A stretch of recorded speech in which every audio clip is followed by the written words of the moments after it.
Hello, everyone, and welcome to the SCA's 44th monthly Zoom presentation. We're now more than halfway through our fourth year with no end in sight. My name is Brian Gallagher. I'm the Vice President of the Society for Commercial Archaeology, and I will be your host tonight.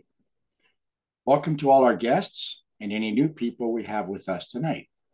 We're happy you took the time out of your winter evening to watch an SCA presentation. I hope you enjoy the show. And for anybody watching the recording of this episode of the SCA's monthly presentations, who's not a member of the SCA, we earnestly ask you to consider joining. Funding for the various activities of the SCA comes almost exclusively from our membership. Just visit our website at www.sca-roadside and follow the links. Now I have the pleasure of introducing tonight's presentation. A longtime Angelino, Patrick Quinn is a production designer at Universal Studios. He visits swap meets and antique malls, adding to his ever-growing collection of lounge music, LPs, 1970s, snapshots, Western Union telegrams, early travel guides, and of course, cocktail napkins. Now it's my pleasure to ask Pat to join the group and start his slideshow and give us his presentation.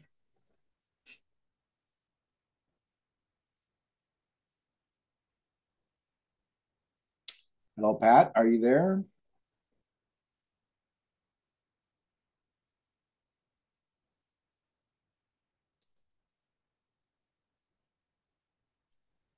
There he is. There he is. Okay, great, Pat. You have to, it says the host has to let me do video. Okay, let me see if I can. Okay, you should be able to start your screen now, screen sharing.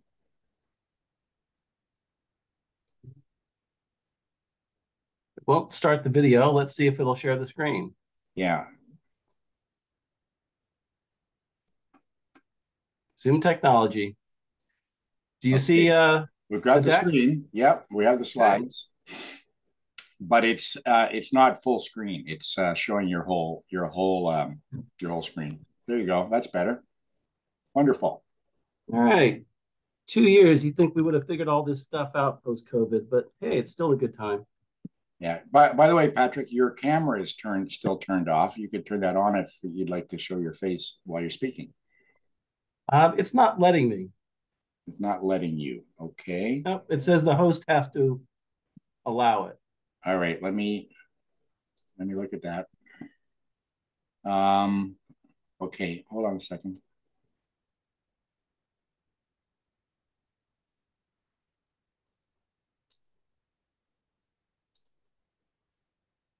Okay, it should let you do that now. Oh, there we go. All right, now we see your lovely face.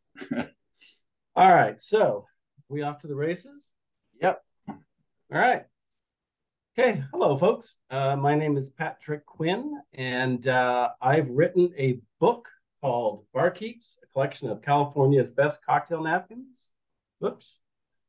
The price you pay for having the fun bar background. This wonderful book came out a year ago, September, on Angel City Press Books. And I have been honored to be asked over the past year to do a little presentation, and I'm thrilled to be doing it for you folks. I was actually at Tiki Oasis in San Diego a few months ago, and some people came up to me and first brought this up. So it's been in the works for a while. So that being said, let's get this party started. Oh, for pity's sakes. All right, we'll go manual. Oh, come on.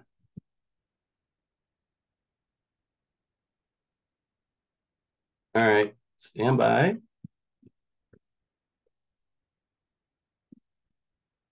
Always something that won't work. For those of you watching the recording at home, this is a good time to go to the bar and get yourself a cocktail. It's more entertaining than watching me fumble with the screen. Okay, technology is happening. All right, so let's start with the basics. Why do I collect cocktail napkins? What is it about them that has drawn me in? besides the obvious fact, just by these three, they're really cool. They're really fun. But it's the graphics. They've got amazing graphics. I've got ones from 50s, 60s, 70s, a few from the 40s.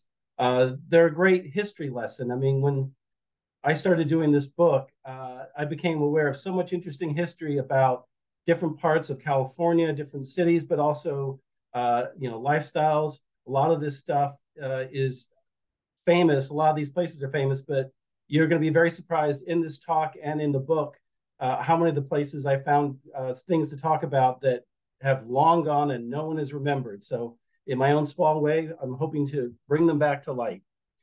So how did one get started? Well, first of all, my wife and I are big fans of flea markets, thrift stores, that sort of thing. And I collect a lot of paper ephemera, mostly old photographs, but sheet music, menus, matchbooks. About 6 years ago, I was at the Pasadena City College swap meet, and there was a guy with a box filled with napkins for $100. So I thought, oh, I'll just buy a few of these. These are kind of cool. And he was selling them for $2 each. And I ended up buying the whole box. And that's what kind of got me started. And after a few years of collecting these, I realized that they're really hard to find. There's not a lot of people who sell them or collect them.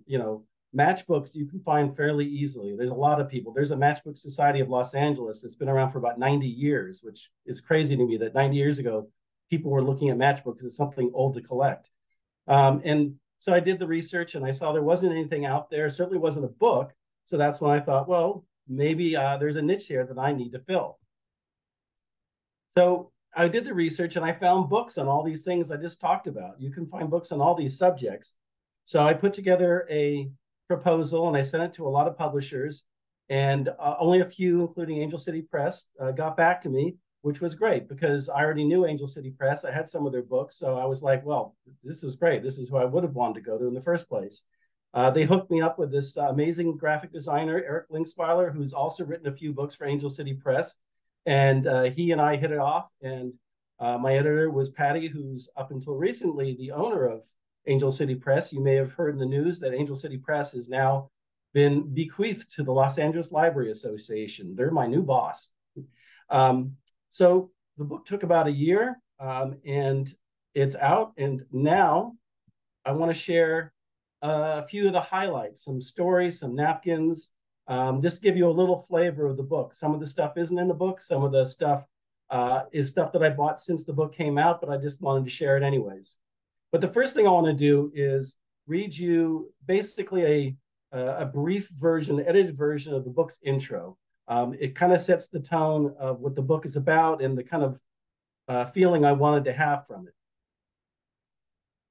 For decades, taverns and saloons had been dark caves filled with middle-aged men smoking old golds and drinking Rainer ale. But the end of the Second World War introduced a new generation of Americans, what journalist Tom Brokaw called the greatest generation. In 1946, the baby boom led to the housing boom, a wave of suburban expansion that swept across the country. Along with shopping centers and grocery stores, these new homeowners had a choice of neighborhood night spots. And unlike those musty old taverns, suburban cocktail lounges were designed for a younger crowd, men and women who are ready to blow off some steam and cut a rug, married couples who'd hired a babysitter and were desperate to get out of the house for the night. They drank stiff drinks with names like Slow Gin Fizz, Whiskey Sour, Havana Cooler, and Singapore Sling. Tiki bars took patrons on a trip to the South Seas with bandleader Martin Denny as their tour guide. Western-themed roadhouses, exotic Chinese lounges, and south-of-the-border cantinas provided an escape no matter what part of the country you lived in. Their cocktail napkins featured kahuna totems, bucking broncos, and crooning mariachi singers, surefire guarantees of a good time.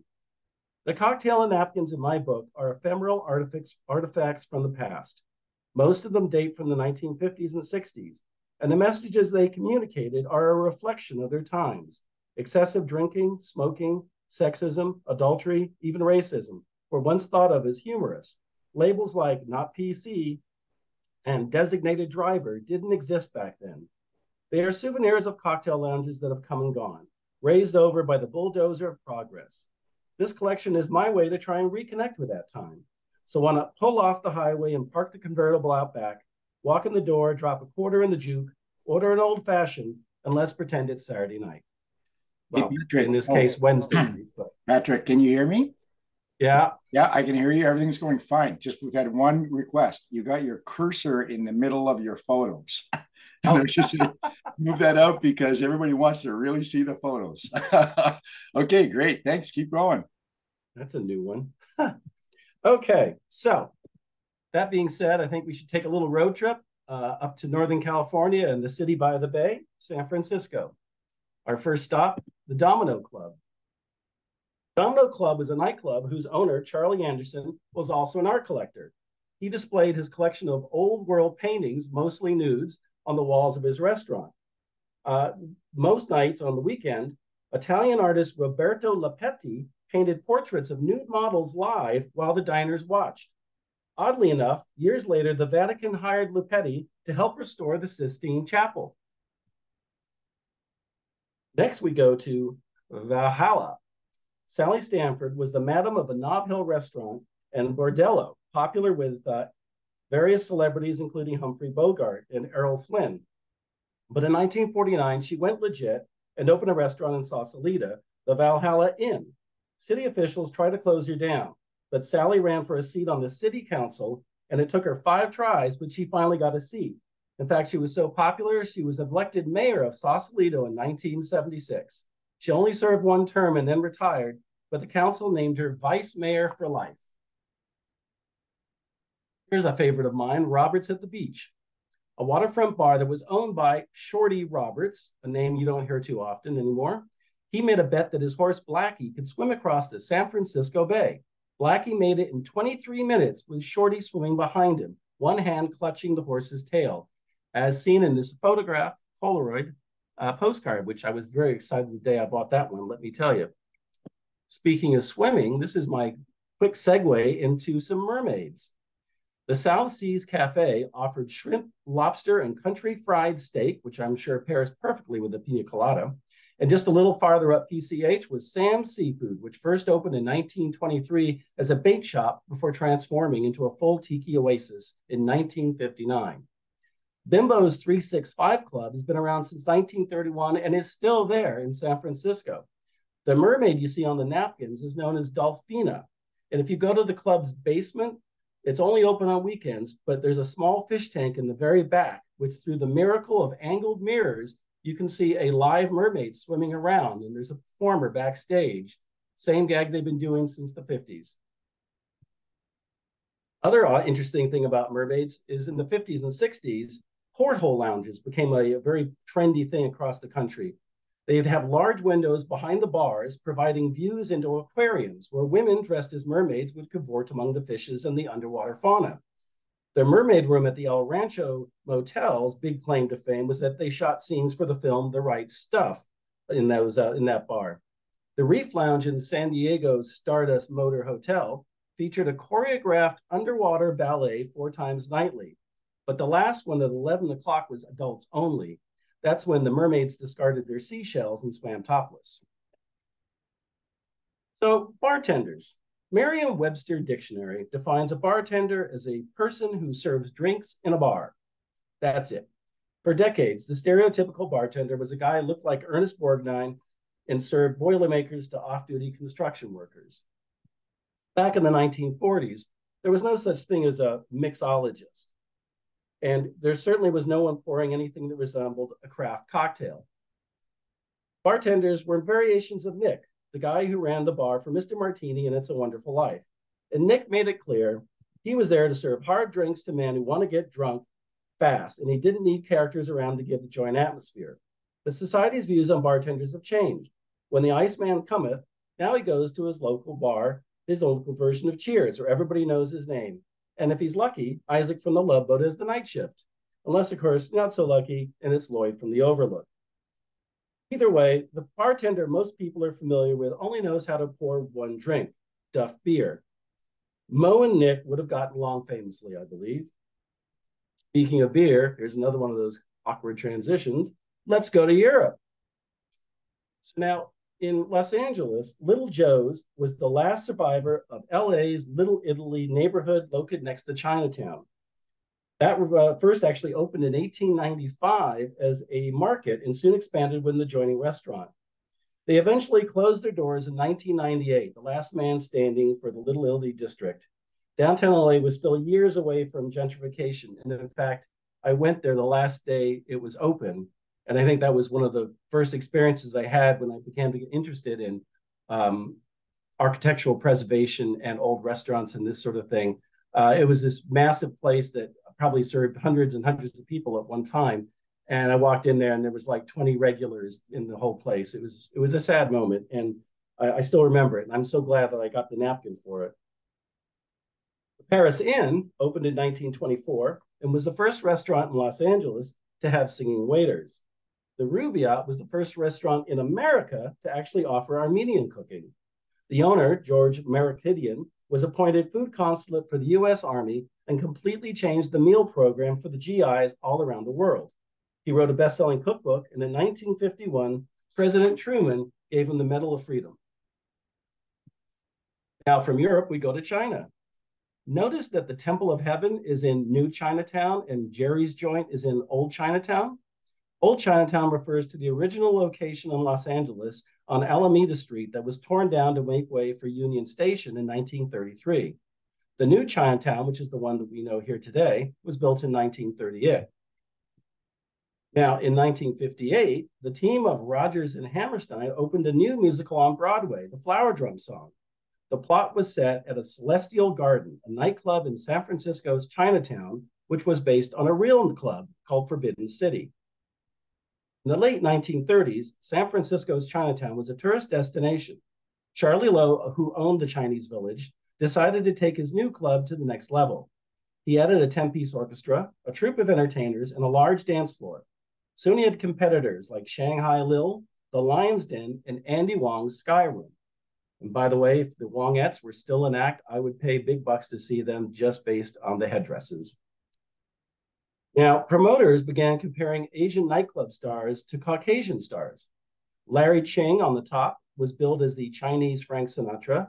Ellen Chin was known as the Chinese Betty Grable. And at the bottom, Paul Wing headlined as the Chinese Fred Astaire. But by the early 1960s, the novelty had worn off, and most of the clubs had become discos or regular bars. Now, here in Los Angeles, we are quite popular. We are quite fond of Mexican restaurants. And in fact, the Pew Research Center just announced a few days ago that LA County has the most Mexican restaurants in the country, more than 5,000 establishments. And I'm not sure it'll be a surprise to anyone who lives in LA, but it's not El Coyote, which has been around since 1931, but it's the original El Cholo on Western Avenue that is the Golden State's oldest Mexican restaurant. They opened their doors in 1923. A few more examples include Ponchos, which oddly enough features Chinese food, cocktails, and steaks. And the other place over there, Rusty's Lantern, that Mert is your host, another great name, just like Shorty. But if you want the real thing, it's only a few hours drive to Baja, Mexico. In Tijuana, the Aloha Cafe on Avenida Revolucion featured the Honolulu Trio and their latest Hulu thrills. And according to legend, Carlos Santana played there when he was just a kid. Caesar's restaurant is still with us. And yes, that is where the Caesar salad was invented back in 1924, which, by the way, was the same year that the Rosarita Beach Hotel first welcomed visitors. The Hotel Bahia has been around for 50 years. And I can proudly say I've spent a couple of Memorial Day weekends at both of those hotels back in my youth. Now we get back on the road and we come home, at least home for me, Los Angeles. Highlights of our fair city.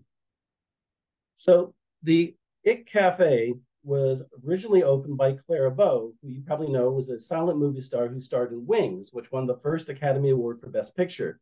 She was nicknamed the It Girl and opened the It Cafe in 1937. But she lost interest soon in the club when she got pregnant, and it closed within a year. The Garden of Allah was originally a high-end supper club, but by 1957, plans were made to convert the now vacant club into a Baptist church. In a strange bit of irony, that deal fell through, and as fate would have it, the new owners reopened it as a topless bar called Larry Goldfinger's Go-Go. Later, the name was changed to Surfer Girl A Go-Go, But eventually the building was bulldozed, and it's now a Jack-in-the-Box. Speaking of the Oscars, the idea for the Academy Awards was devised in the Crystal Ballroom in the Biltmore Hotel, which is still in downtown Los Angeles. Louis B. Mayer, who ran MGM Studios, came up with the idea as a semi-joke, rewarding art over profit. He thought that was hysterical. But also sitting at the table was art director Cedric Gibbons, who thought it was a great idea, and he actually drew a concept sketch of the Academy Award on a cocktail napkin. And that became the basis of the Oscar statue that is still presented yearly at the Academy Awards. Max Rosenblum was a professional boxer who earned the nickname Slapsy Maxie for his unusual style of fighting. When he retired in 1934, he began a second career as a part-time actor and full-time club owner. The first Slapsy Maxie opened on Beverly Boulevard. Then in 1943, the club moved to Wilshire Boulevard. But the new venue was a front for mobster Mickey Cohen, who ran his bookmaking operations on the second floor. In 1951, Cohen went to prison for tax evasion, and the second Slapsy Maxies became the Wilshire Bowl. Eventually, the building was destroyed. Meanwhile, the original club on Beverly Boulevard was converted into a movie theater. It first opened in 1960 as the Europe, showing foreign films, and then it became the Eros, which screened adult films. The Eros closed in 1977 and was taken over by new owners who had a different direction in mind. The new Beverly Theater opened on May 5th, 1978, with a Marlon Brando double feature of A Streetcar Named Desire and Last Tango in Paris. Nearly 30 years later, film director Quentin Tarantino purchased the new Beverly, which continues to show classic films today. Now, some of my favorite napkins feature music and dancing. And of course, this is back when people danced the tango and the two-step rather than twerked on TikTok. And we'll start with one of my favorite venues, the Hollywood Palladium. The Palladium opened on New Year's Eve, 1940. Tommy Dorsey and his orchestra, featuring an up-and-coming young singer named Frank Sinatra, were the headliners. It soon became a second home for acts such as Glenn Miller, the Andrews Sisters, and Lawrence Welk. The venue is still going strong, and if you're a big trance music fan, DJ Ben Nicky will be spinning the tunes on the 27th, the end of this month. Johnny's 88 is my only napkin from Cuba, and it's one of my faves. The bar was in the St. John's Hotel in Havana, which was owned by the Mafia. Meyer Lansky ran the place, and famed acting teacher Lee Strasberg played him in The Godfather. You know there was some good salsa music being played at that joint. Now for one of my very favorite little stories. It's a great example of one of those weird anecdotes that I just sort of stumbled onto doing some deep research. The Lost Weekend and the House of Harmony both featured live keyboard music, but beyond that, they were quite different. The House of Harmony was a gay piano bar on Polk Street. The Lost Weekend was in North Beach, and the main attraction was a large Wurlitzer organ. The bar was named after the classic 1945 film, The Lost Weekend, which starred Ray Milland as an alcoholic trying to get sober. The bar's owner obviously had a twisted sense of humor because he had a painting made of Ray Milland at the bar and him serving him a drink. In the late 1960s, the owner had his regular keyboard player quit, so he had to find a new player. He ended up finding a young man named Anton LaVey, who you might know better as the one who went on to form the Church of Satan. True story. Blues Village opened in 1946 and was a San Jose institution until it closed in 2005. The place was known for booking acts that ranged from the Mills Brothers to Sherman's Scatman Crothers, but perhaps the most unusual performer to grace its stage was Maxine Holman with her Educated Wolf. Maxine attached a prop wolf head to her shoulders, then she and the wolf would perform choreographed dances to the accompaniment of a live band. Again, if that act was still around, I would pay big bucks to see it perform. So, the two most popular images I find on vintage napkins are scantily clad women and cocktail glasses. In 1930, photographer Howard Riedel took a black and white photo of a nude woman smoking a cigarette in a stemmed flute glass. The original print is on display in the Metropolitan Museum of Art in New York.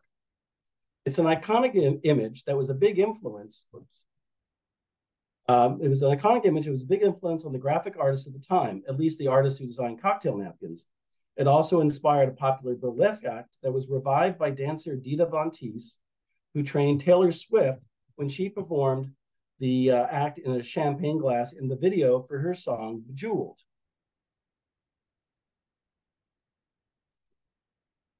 So one last story on this subject. In the early 1960s, Harry Schiller decided to open a burlesque show in West Hollywood. His wife, Alice, reluctantly agreed, but she insisted that it would be a classy supper club. Alice came up with the name the Pink Pussycat and even acted as the club's hostess, greeting female patrons with a pink feather. Marquee headliners had stage names like Fran Sinatra, Samia Davis Jr., and Dina Martin. And on occasion, the real Rat Pack would drop by to take in the show. The Schillers hired Sally Marr, a former burlesque star, to train the dancers. Sally Marr's son was the controversial comedian Lenny Bruce, who on occasion would test new material on the Pink Pussycat stage. That's him with his pal Sandy. So I'm sharing this group of napkins mainly because it gives me an excuse to tell this story. The man who opened the Sycamore Inn back in 1849, William Rubbottom, also known as Uncle Billy, came up from Missouri with a supply of possums to serve on the menu as a Southern delicacy. When he discovered the locals had no interest, he let the possums run free. They quickly adapted to their new home, and we can now thank Uncle Billy for introducing possums to California. True story. Now, one of the most popular subjects for napkins is tikis, and I did a 5-day Tiki Oasis convention in San Diego, just talking tiki. So I'm just going to give you a few highlights. When he was 20 years old, Ernest Raymond Beaumont Gant left Texas to travel the South Pacific, where he found a mystic paradise of sunset beaches and rum-soaked palm trees. He returned to Los Angeles just in time for an auspicious event, the end of Prohibition. Gant rented a 25-seat bar in Hollywood and filled it with nautical knickknacks he had collected in his travels. Don's Beachcomber was born after he legally changed his name to Don Beach. A one-time bootlegger, he created his own unique rum-based drinks, which he called Rum Rhapsodies. The bar was a post-Prohibition hit, and the tiki culture was officially born. So Victor Bergeron in 1934 opened Hinky Dinks, known for its low prices on booze and chow, as the sign spelled out. Inspired by a visit to Don the Beachcomber, Bergeron closed Hinky Dinks for some major renovations. It reopened then as the original Trader Vic's, complete with signature cocktails like the Fog Cutter and the Scorpion Bowl. Victor Bergeron is credited for inventing the Mai Tai, though Don Beach claimed that it was a knockoff of his own invention, the QB Cooler. Ray Haller opened the Seven Seas nightclub on Hollywood Boulevard directly across from Grauman's Chinese Theater. Along with a prerequisite Polynesian decor, there were nightly tropical storms created by spraying water on a corrugated tin roof. But the club fell on hard times and it had become an all-ages dance club by the time it closed in the late 80s. By then, locals were calling it the Seven Sleaze. In fact, when I used to hang out with my friends from Hollywood High School, that's where we would go because it was 18 and over. And even back then, I knew it was a bit shady. The Zamboanga, sure I'm mispronouncing that terribly, got its unusual name from the city of Zamboanga in the Philippines. The club's signature drink was a rum cocktail called the Tailless Monkey. Most likely, this was inspired by the novelty song, The Monkeys Have No Tails in Zamboanga, which was written in 1907. Weirdly, that song was featured in 3 different John Wayne films. They were Expendable, Atari, and Donovan's Reef. All 3 have scenes of the Duke and his pals drunkenly singing along with that tune. Guess it must have been a favorite of his. If you've been to San Diego, you've probably had a Mai Tai at the Valley High. According to their website, they've sold 2,806,080 Mai Tais since opening their doors in 1954. And what's not to love about the Park Haviland Hotel?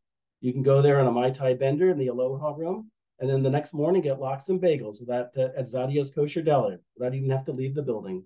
One-stop shopping. The Fairmont Hotel is one of San Francisco's oldest and most luxurious places to stay at. And at one time, the hotel had 5 different themed night spots, but only the Tonga Room survives.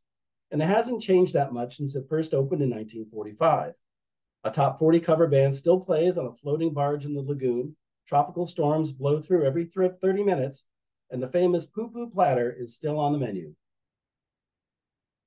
Now, for the most part, I've been sharing stories of places that are long gone, only remembered by the regulars who ate and drank, laughed and danced, and lived a tiny part of their lives there.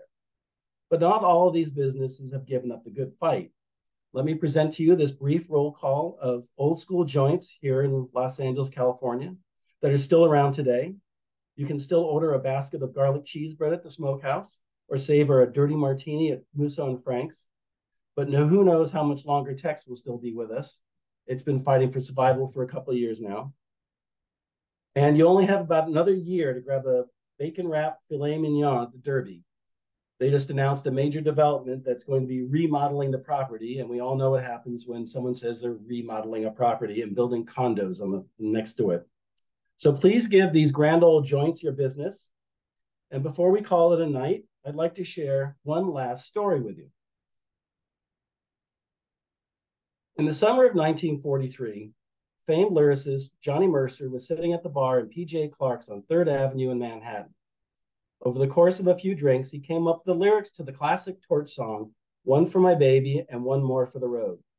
Mercer scribbled the words on a cocktail napkin to show his musical partner, composer Harold Arlen.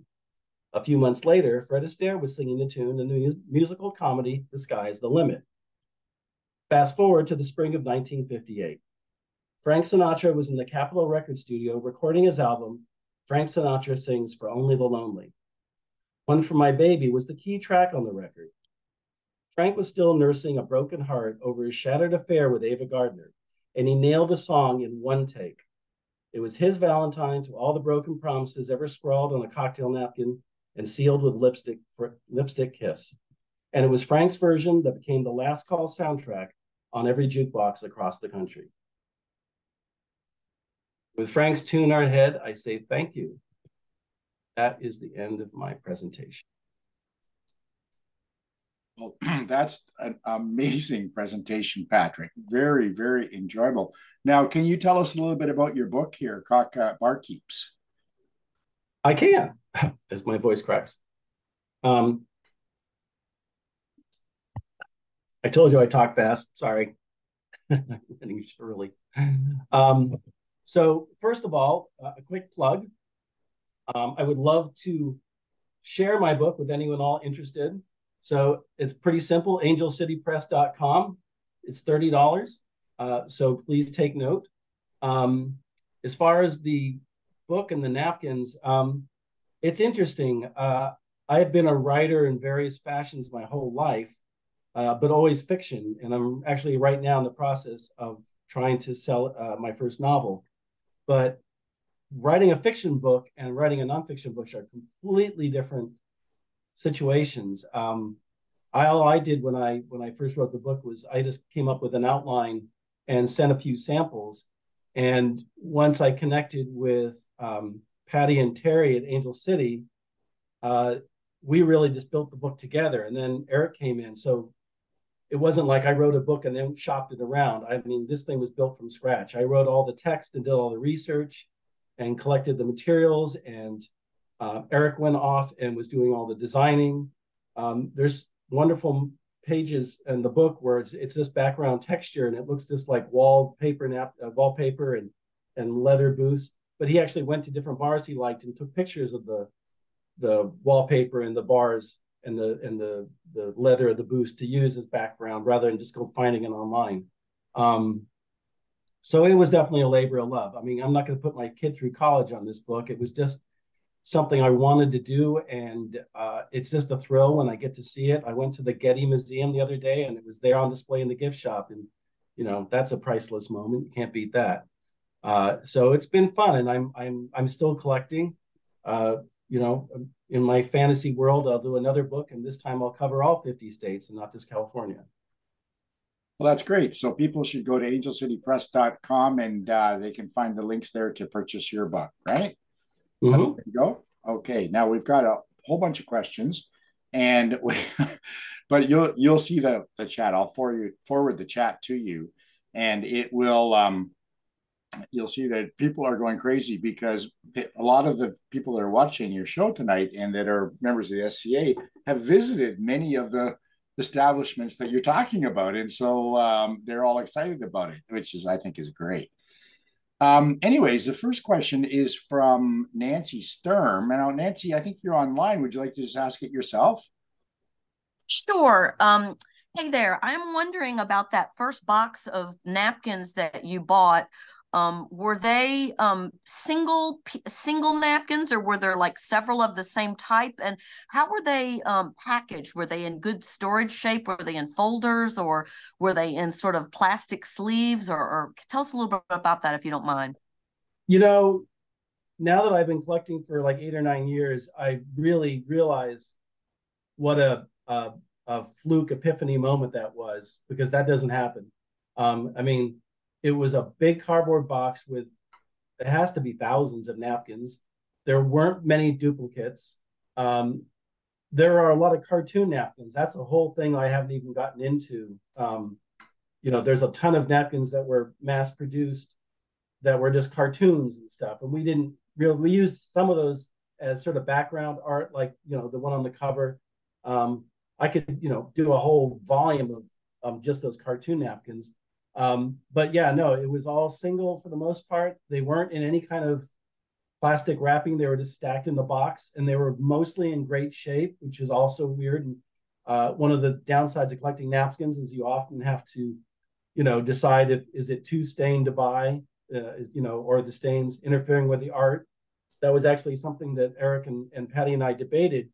Do we Photoshop all the stains out, or do we leave them? And we decided to finally leave them, just because it's part of their personality. I mean, if there was one that was kind of gross, I wasn't going to use it, I probably wouldn't have bought it. But if it just has a little bit of stain on it, it's just like, it just adds history to it. But yeah, so that box was a nirvana. Like, I've had a few good scores since then, but nothing close to that.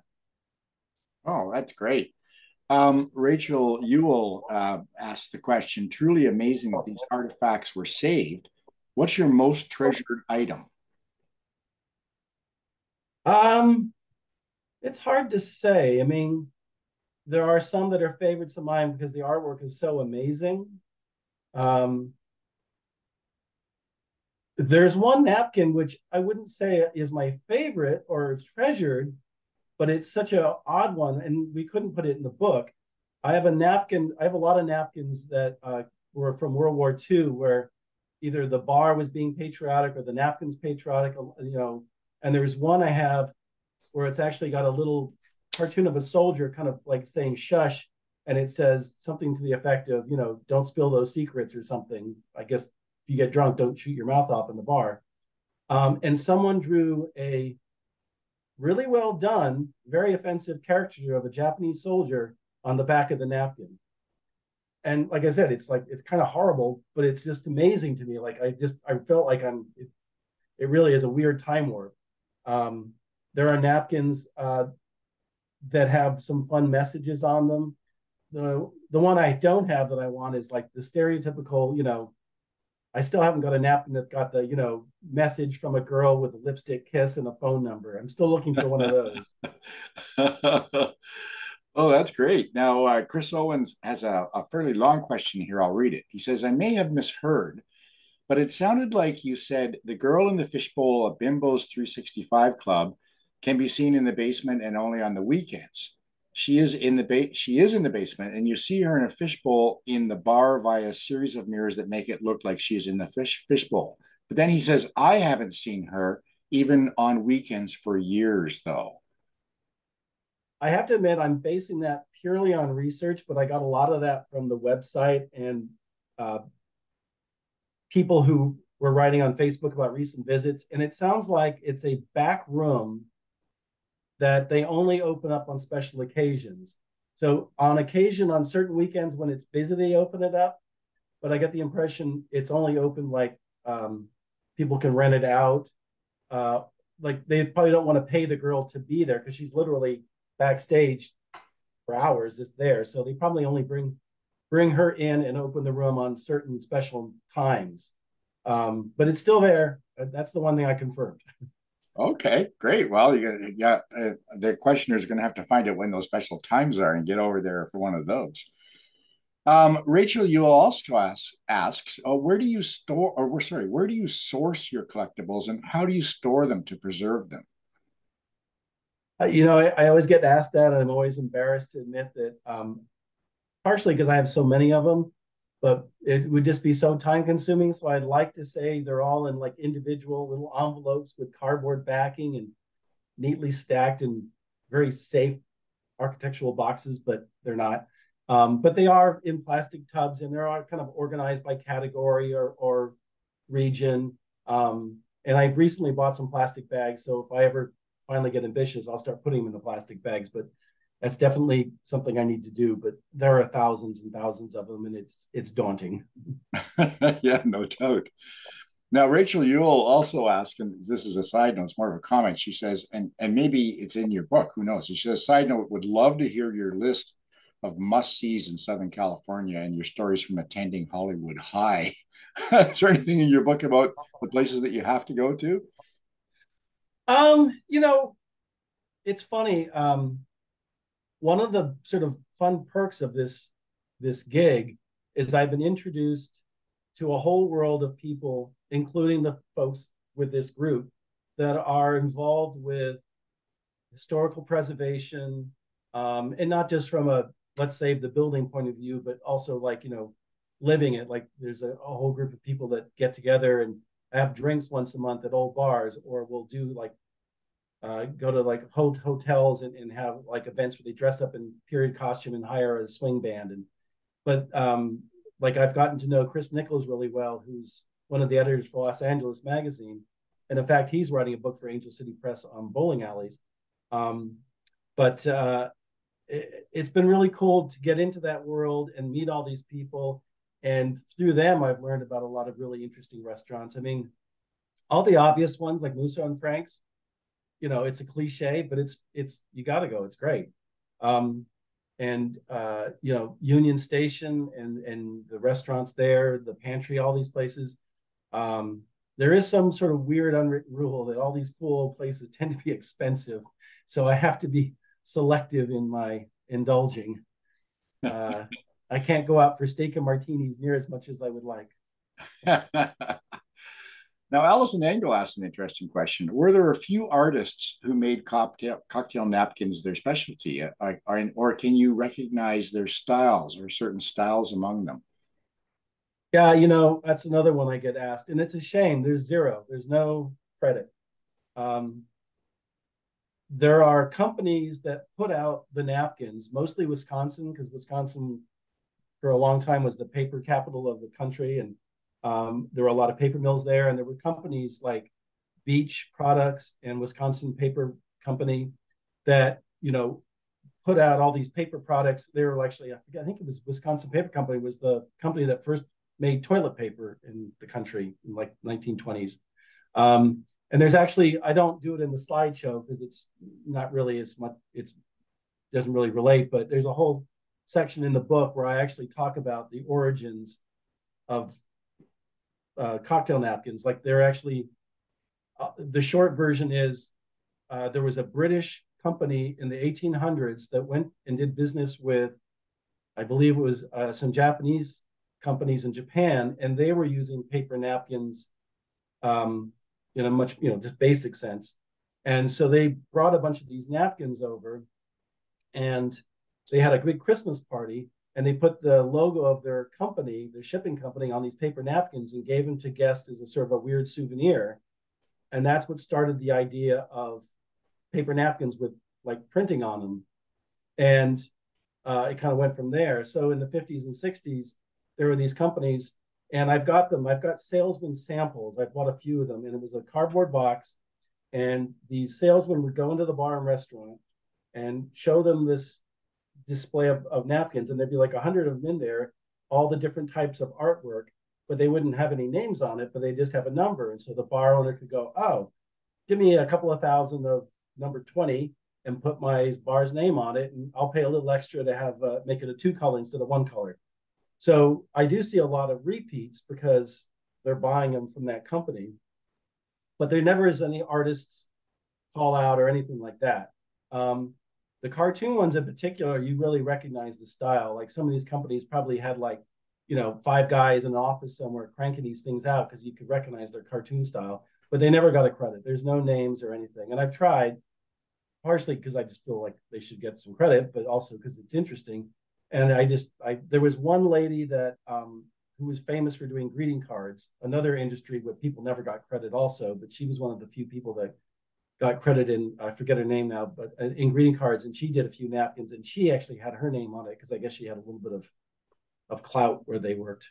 But yeah, it's an unsung field, and it's a shame because the art in this is amazing. I often think I should start putting them on T-shirts or something because it's just so cool. But Yeah. Oh, it's amazing. It's very much like matchbooks or postcards or all those kind of things. There's no accreditation, as you say, for the artists. Yep. Now, I have a question for you, and that is, at the risk of opening up a whole can of worms, those cocktail napkins are absolutely amazing. And by the way, I'm going to have to watch the recording of this show because you went through it way too fast. I couldn't read. I know it's a bad habit. That's why I don't like doing these Zoom things in a way because I get nervous and I know I go too fast. Go fast, but that's okay. Don't worry. It's all been recorded. So we can go back and actually really study and look at the napkins. That was because they're so amazing.